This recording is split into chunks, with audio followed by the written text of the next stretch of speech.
Assalamualaikum warahmatullahi wabarakatuh. Saya Yudi Pramuko, dokter bubur ayam dari Parung, political YouTuber tertua di semesta. Saya mau bicarakan pasangan Anies dan Sohibul Iman ya. Kalah pemenang dia nanti itu.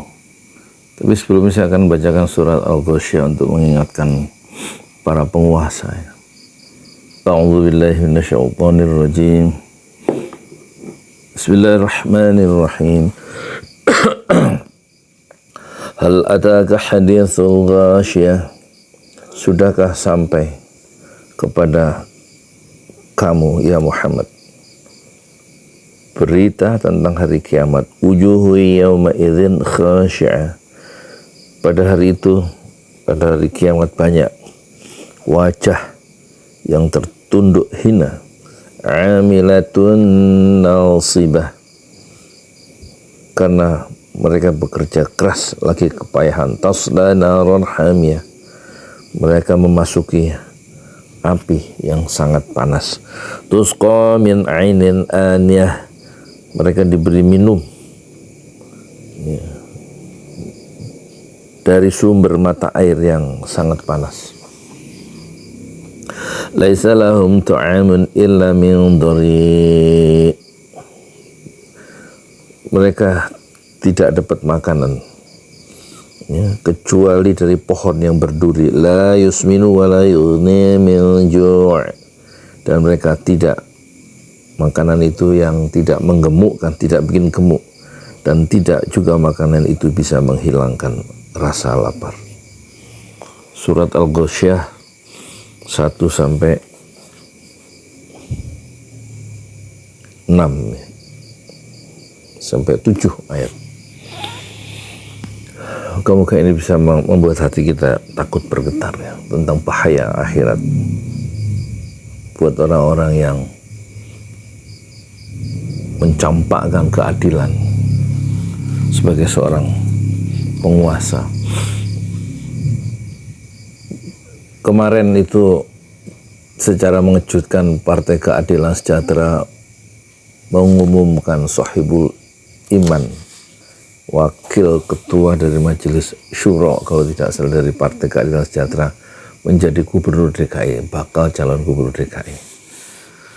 Kemudian saya merespon dengan video judulnya "Bunuh Diri PKS, Anies Melaju". Pengumuman itu membuat saya bikin video seperti itu. Kalau memang PKS mengajukan diri Sohibul Iman jadi gubernur, itu namanya bunuh diri. Dia pasti kalah sama Anies.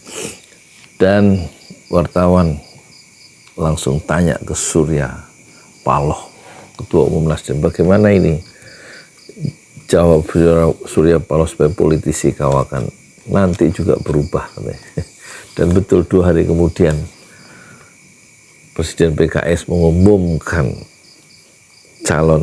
bakal calon gubernur dan wakil gubernur adalah Anies Baswedan, dan wakilnya adalah siapa?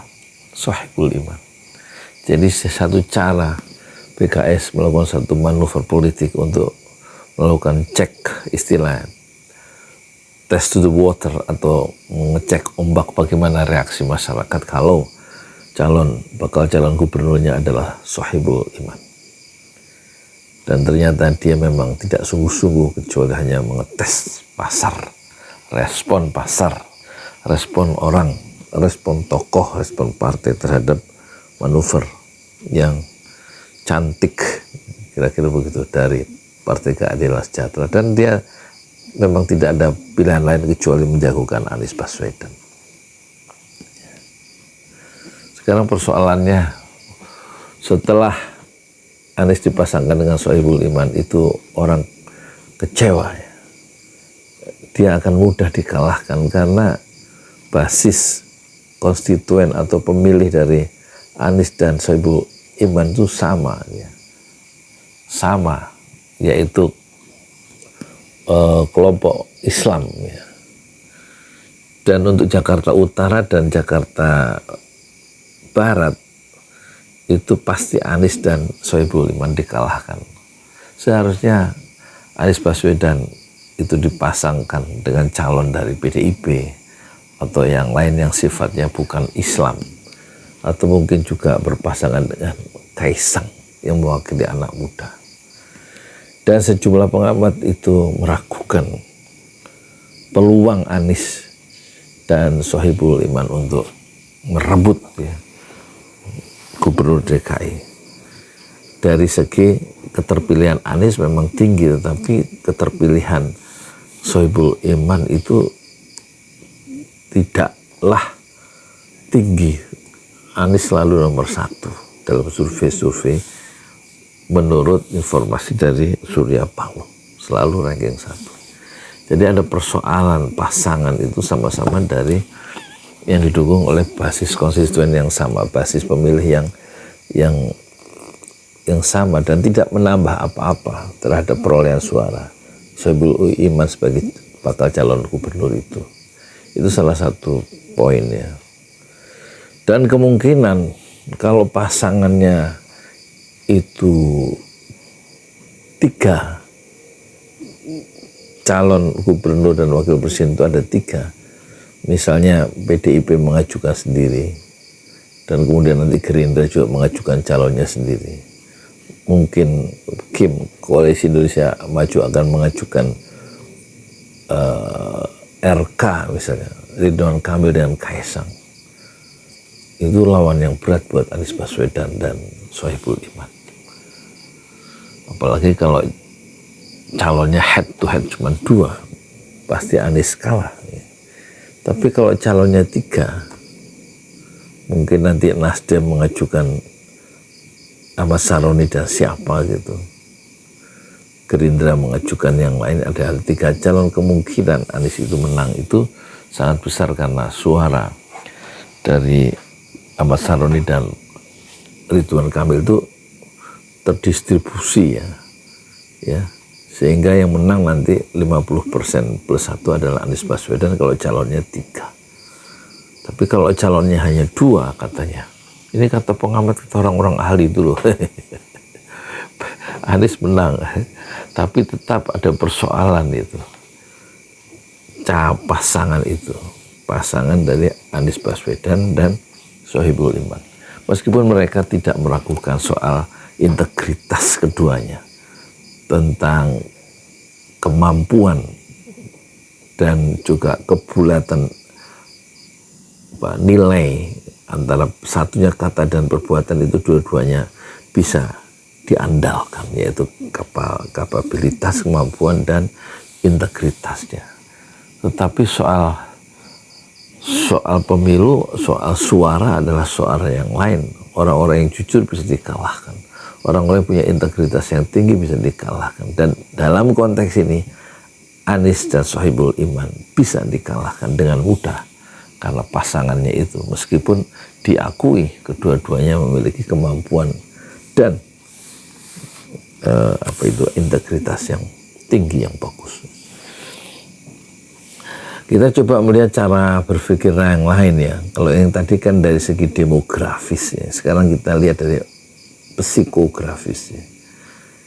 Pasangan Anies dan Sohibul Iman justru mudah menang di mata pemilih yang merindukan ya, secara psikologis merindukan keadilan, merindukan kesetaraan, merindukan kejujuran. Mereka sudah muak terhadap pemimpin-pemimpin dan pejabat-pejabat yang selama 10 tahun terakhir itu hidup dengan mencampakkan nilai, mencampakkan etik, mencampakkan kejujuran, dan menyuburkan kebohongan publik. Dan mereka sudah muak. Dan tampaknya sekarang ada pilihan 2 orang, yaitu Anies Baswedan dan Sohibul Iman, memberikan harapan bahwa mereka akan diperlukan adil dan setara. Apalagi Anies Baswedan itu terbukti sudah memperlakukan warga DKI secara setara, secara adil, dan dia memihak kepentingan orang banyak daripada kepentingan segelintir kepentingan oligarki dan kepentingan kelompok-kelompok yang terbatas jumlahnya. Anies secara track record itu sudah memberikan kaki terhadap nilai keadilan untuk 10 juta warga DKI. Dan 5 tahun itu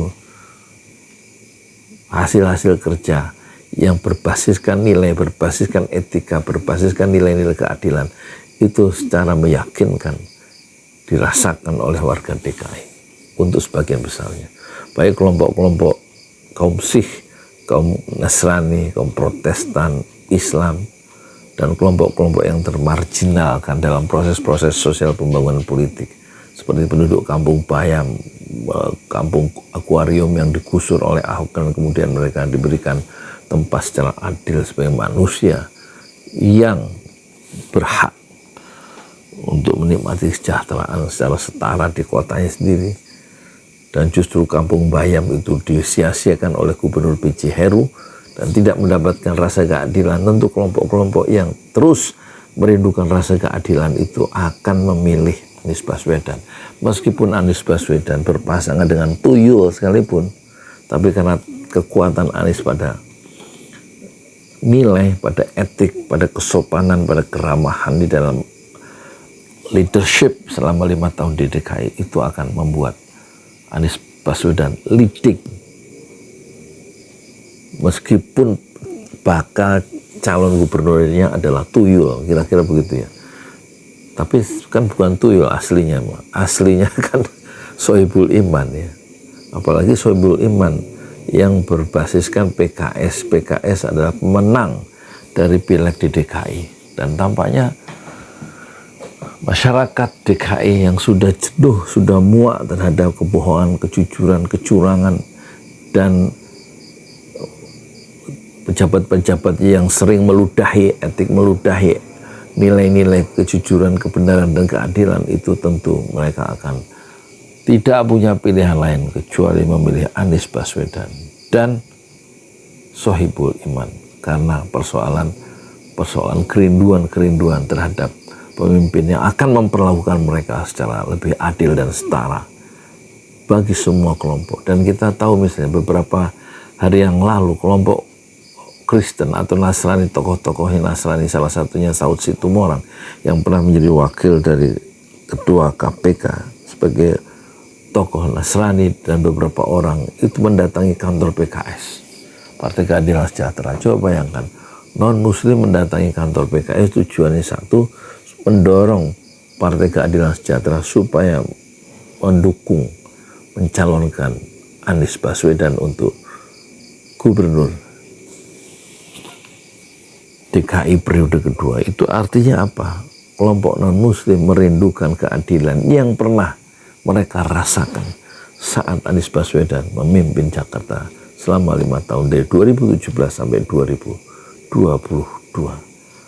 Untuk kelompok-kelompok sosial tanpa membedakan agama, suku, tapi mereka disatukan, disambungkan oleh kerinduan-kerinduan terhadap nilai-nilai keadilan, nilai-nilai kejujuran, nilai-nilai kesederhanaan, nilai-nilai kesantunan yang melekat pada Anies Baswedan, kepemimpinan Anies Baswedan sebelumnya di masa lalu, itu membuat mereka akan berbondong-bondong memilih Anies Baswedan. Dan dengan izin Allah tentu Anies Baswedan bersama pasangannya Sohibul Iman akan mendapatkan amanah yang besar sebagai penguasa baru, jadi gubernur daerah khusus Jakarta 5 tahun ke depan, insya Allah. Assalamualaikum warahmatullahi wabarakatuh. Saya Yudi Pramuko, tukang bubur ayam dari Parung, political YouTuber tertua di semesta. Fasbir sabran jamila, bersabarlah dengan kesabaran yang indah. Assalamualaikum warahmatullahi wabarakatuh. Di jalan Allah. Ini Masjid 6 Syuhada lagi dikunjungi sama Ketua Hilmi. Modal awalnya berapa Pak Yudi Pramuko? 750.000. 750.000 rupiah aja. Jadi ini 500 jutaan nih barang. Sekarang udah habis 310. Masya Allah, tuh udah pakai keramik, plafonnya tinggal. Granit tuh kayak marmer. Tuh, Masya Allah nih, sampai juga kita ke sini. Masjid Enam Syuhada. Ngapa namanya Masjid Enam Syuhada, Ya, Pak Yudi? kita mau mendokumentasikan perjuangan dakwah anak-anak muda pengawal Habib Rizik Syihab itu Masya Allah. yang dibunuh sama orang jahat di kilometer 50. Kilometer 50 ya. Itu kan simbol memperjuangkan dakwah itu kita harus memberikan segalanya untuk Islam kan ya, untuk Masya dakwah Islam. Allah. Dan nama anak muda itulah yang sudah memberikan segalanya untuk Islam. Masya Allah. Kita Apa nanti nama pemuda itu ada juga di sini mungkin diterangkan? Mungkin namanya 6 syuhada. 6 aja. syuhada itu, Iya. 6 syuhada dipasang di sini, 6 syuhada. Bipali, apa yang dikomentarin dari ini semua, Bipali? Masya Allah, luar biasa. Dari uang 700.000, kalau pengen ternyata bisa. Bisa. Allah kirim. Tuh, bisa. Ya, dengan masuk satu gang kecil, tapi Bapak ini luar biasa. Kecil tuh. Oh, Masya Allah ya. Satu call aja. Masya Allah. Perjuangan Pak Yudi Pramuko, YouTuber sejagat paling tua. Tertua di semesta. Tertua di semesta. Masya Allah. Tukang donat. Tukang donat. Tukang donat dari Paru. Ini saya laporkan dari lapangan ini, langsung dari Masjid Anam Syuhada. Masya Allah. Dan ini dia. Dalam lihat dah. Tuh lihat tuh masjidnya. Tuh imamnya di situ tuh. Malam-malam lagi kita. Masya Allah. Masih kurang nih. Atapnya katanya transfer aja. Masjid 6 Syuhada sebentar lagi selesai. Dinding lubang angin sebagian sudah terpasang, lantai 2 dan kemudian plafon termasuk lantai bukan keramik, granit 150 dus bersama tiang-tiang yang ada 16 setinggi 4,5 meter. Kemudian finishing terakhir adalah tangga menjebol atap ya, lantai pertama untuk masuk ke lantai 2. Inilah Masjid 6 Syuhada. 2,5 tahun lalu dimulai pada 2 Agustus hari Senin 2021. Tinggal sedikit lagi insya Allah, dan lantainya dari keramik, bukan keramik, granit sudah diresmikan lantai pertama. Nanti lantai kedua lewat sini tangganya jebol untuk masuk ke lantai 2. Inilah Masjid 6 Syuhada yang sangat megah karena dari bahan-bahan pilihan, kualitas nomor 1.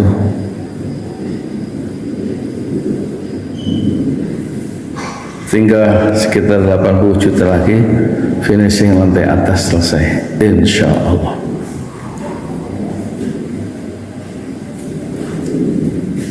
Ya, inilah Masjid 6 Syuhada yang sangat bersejarah ya dalam sejarah dakwah Indonesia modern, insya Allah, karena ini dibangun dalam konteks kezaliman rejim penguasa yang sudah membunuh 6 santri dari front Laskar Front Pembela Islam, dan kita abadikan pengorbanan dan perjuangan dakwah mereka sehingga kita sebut namanya Masjid 6 Syuhada. Mereka mengawal perjalanan dakwah gurunya Habib Rizik Syihab, dan mereka dicegat oleh orang-orang jahat di kilometer 50. Saya Yudi Pramuko, tukang donat dari Parung Suber, tertua di semesta fasbir sabrun jamila, bersabarlah dengan kesabaran yang indah. Assalamualaikum warahmatullahi wabarakatuh.